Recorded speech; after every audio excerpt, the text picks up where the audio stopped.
What they're starting to do in Seoul, as I mentioned, this is fairly close to the Gosak bus terminal, is they're putting up these massive apartment buildings. You wouldn't believe the size of them. They will put up these developments that are 30, 40 high-rises together, even more, 50. And what they'll do in the middle of these high-rises is they'll make a little mini park, which is kind of a nice thought. And there is one of them. It's quite mini. It does something for the people who live in the building to help alleviate the sense of pervasive development, but I'm not really sure it does all that much. And these aren't really public parks. They're just meant for the residents of particular complexes.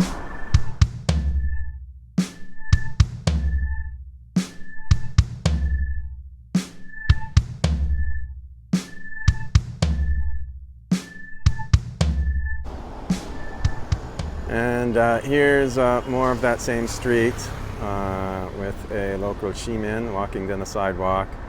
As you can see, this particular area, a few around 20 or 30 meters, is actually rather nice. But as you can also see, just around us, constant flow of traffic.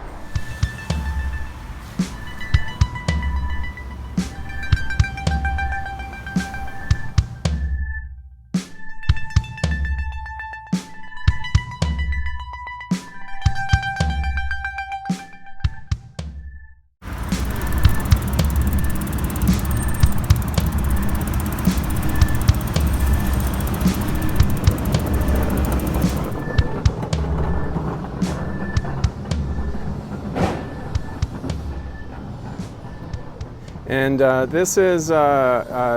we are now in Soremaol, which is Sore village, and it's an area that's famous for French residents. It has a French lycée in it, and a few French restaurants, although they've been replaced for the most part by Japanese-style restaurants. However, it's a rather chic, expensive area. And nevertheless, you can see that the little side streets in it are very crowded, whether it's a rich neighborhood or poor neighborhood. This is how the streets are once you move off those big mega streets that we just saw earlier.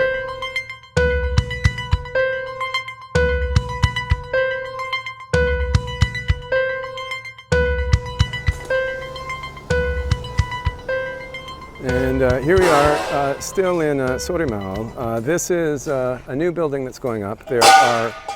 This is a this particular section of Soremaol has very high property values. It's considered very desirable.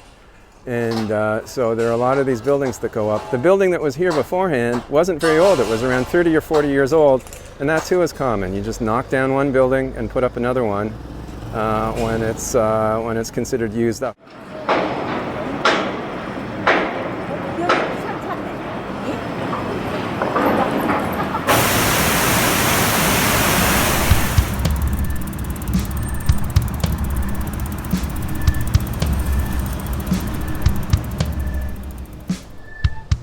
And right here in front of me is a construction project, a massive construction project that's been going on for some time. And they're putting in new flash flood pipes and sewer pipes and so forth. There was what was called a kundi a few years ago, which was a huge rain, 600 millimeters of rain in around 24 hours. And the effect on Seoul was just catastrophic. There were mudslides on the mountain just around a kilometer behind me, which killed some people. There was a mudslide that came crashing down a mountain and slammed into some apartment buildings and just scooped out the apartment buildings on the lowest floor. In order to handle that kind of situation, the city built sort of flood breaks and so forth on the mountain, but they're also doing a lot of upkeep on the sewage pipes, and that's what this construction project is about here now.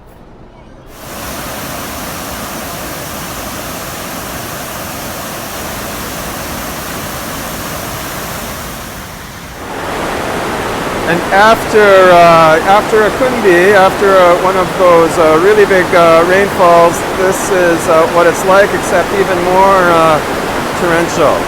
What happened today was a fairly typical rainstorm, and the area that I'm standing on during the Kunbi event was flooded as well. As you can see up here, the bike trail is somewhat accessible, but it gets flooded further up.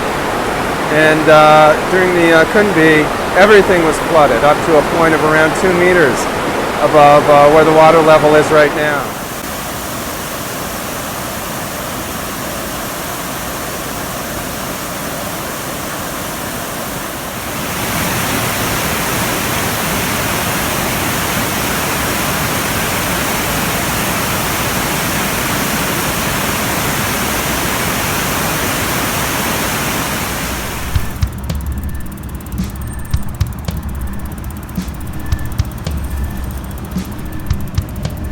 And here is the beginning of a bike path that leads right up to Hangang, the Han River.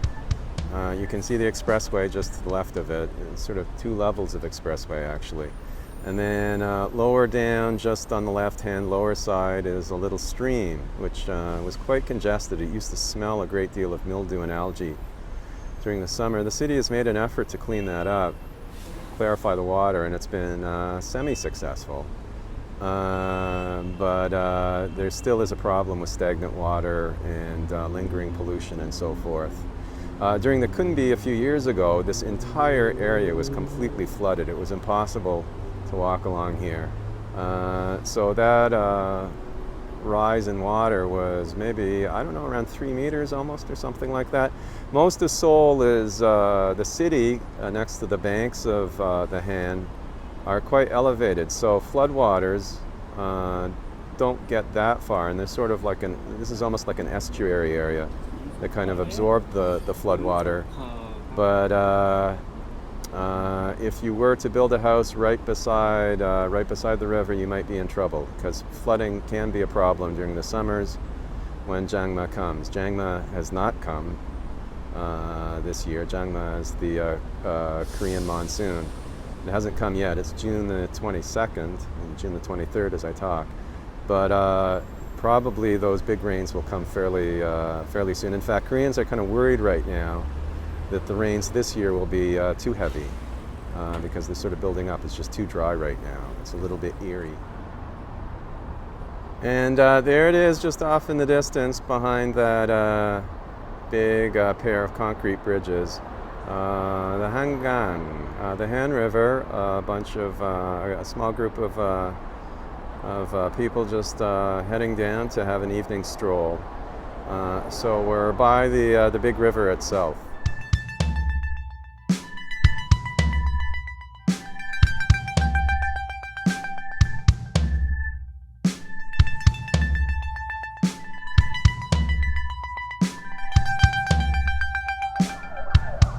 And this is a little bit further along on the bike trail, and here we are right next to the Han. This is another parquet. These are actually very unusual to have sort of wild grass and so forth, and have something that isn't quite sort of strictly gardened along this walking trail. But here it is. It's quite pretty.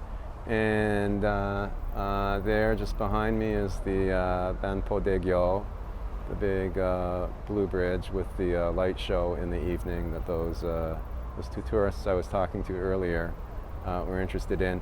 And across on the other side is Gangbok. We're on the Gangnam Style side, Gangnam Style. And this is the side that I'm on right now is the side which was basically farmland and wilderness until around 50 years ago. Sugi will correct me and say, oh no, even 40 years ago. So there's been a huge amount of development just on this side of the river. The other side of the river is the old historical city of Seoul, which was founded, I think, as a capital something like 600 years ago.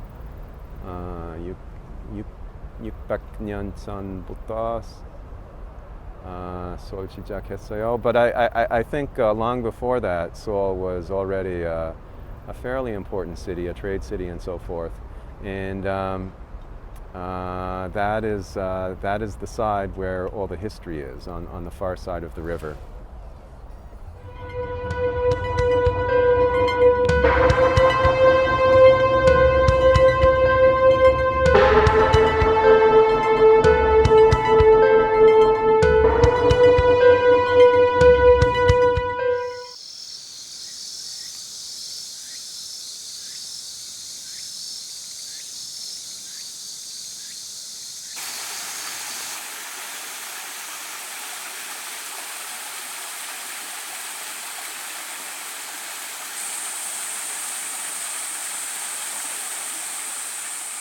I'm at the Soripur hiking trail again, and it's getting into fall. You really notice the change of season now, but it's still quite summery. The insect sounds are quite strong. The leaves are very green. The leaves have not started to turn yet. It's certainly not like Calgary at the moment. And it's rather temperate, but fall will come. And one thing that one notices living in South Korea, which is the most densely populated country on earth, is that despite the fact that there's so much development and there's such pressure on natural spaces, that at the same time there is a kind of balance that's achieved. I think that in a lot of ways Seoul could do a bit better in terms of emphasizing its parkland and building more bike lanes and so forth. The bike lane system in Seoul is good in sections, but like a lot of cities, it just suddenly disappears for no particular reason, making it difficult for cyclists on a de facto day-to-day basis. In any case, there are a lot of things that could be done, but nevertheless, this is a very beautiful city, and it's got a lot to be proud of and a lot to build on. And the point that I'd like to make, especially having lived in cities my entire life, but also enjoying nature very much, is that there's an aspect to 21st century ecological discourse, Anthropocene discourse in particular, that makes me a little bit uneasy at times, because it's just a little bit too hostile to the human factor. And maybe if you live in a big, a huge continent-sized nation like the United States or Canada, and you have a relatively small population per square kilometer, unlike China, you can sort of have the idea that there's such a thing as pure nature. The idea of pure nature goes back several centuries, but it hasn't really existed since perhaps the mid-18th century, and certainly not the 19th century. So we need to think of ways to make the human fact and the natural world and urban spaces work together.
And this is one of the bike paths in Gyeonggi-do, in Yongin, close to where I work, and it's really quite beautiful. This is one of the nice things that the Korean government has done over the past 15 or 20 years. They've built up a national network of bike paths. There's not only the one by Hangang, but also throughout Gyeonggi-do, throughout the different provinces. And apparently you can go all the way from Seoul to Busan just by bicycle.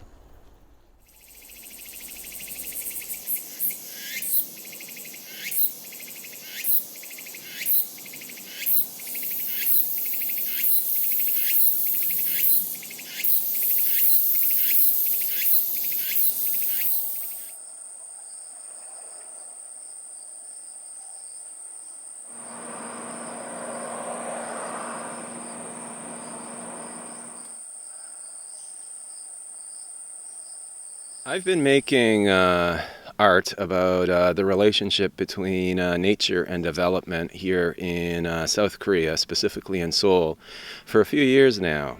And I suppose you could term what I'm doing Anthropocene art, although I do understand why some people feel rather uncomfortable with that term. It has sort of a plummy kind of bourgeois quality to it, and it can be adapted in a very hypocritical way, a point that I'll return to in a moment. But for the most part, I think it's a valid, necessary term. I first came across it in conversations with Yves Marais, who I made my first feature-length movie with, and he's a French scholar. He's a rather humble sort, and when I first described him as a scholar of the Anthropocene, he said, "No, no, no, no, ce n'est pas vrai." But he has thought a great deal about this topic and written on it and thought about it.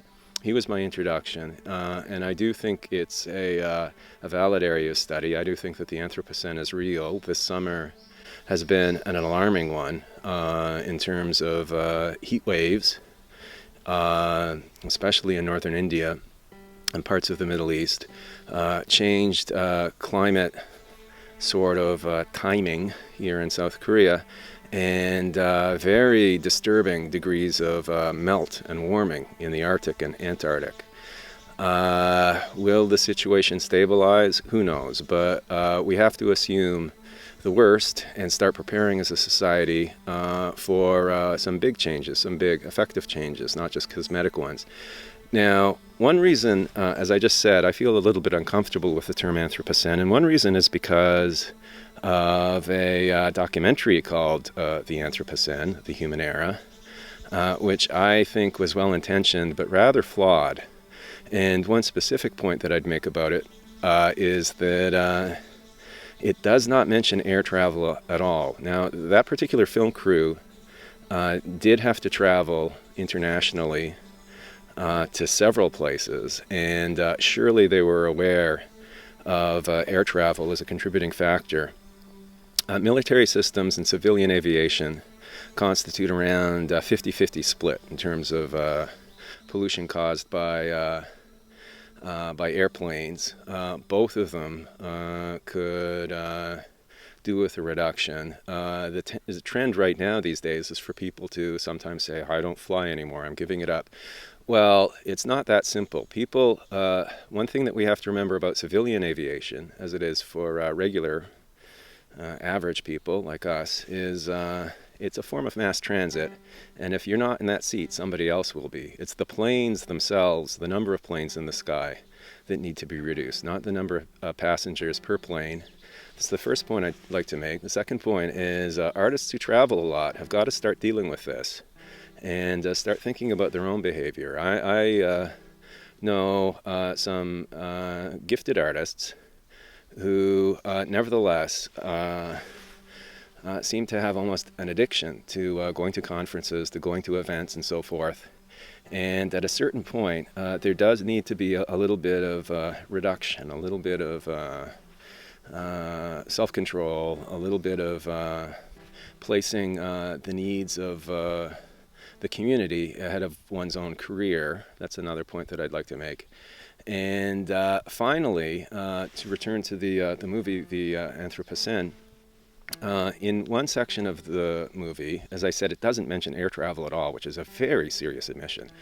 But in another section of the movie, it's quite critical of a big church in Africa. I think it's in Lagos, which is built of wood. Well, it has to be built of something. And the movie focuses on this congregation dancing. It's a revivalist church. And it's fascinating footage, but the way it's framed within the documentary is somewhat disturbing the more you think about it. It does almost have a racist kind of tinge to it, as if the problem is all these people, the church can fit 1 million adherents in a million people. that is not really the problem. The problem isn't the big church. The problem isn't that it's made of wood. The problem is city design. And that's something that we have to think about with all the major cities of the world. How do they balance development and the protection of nature?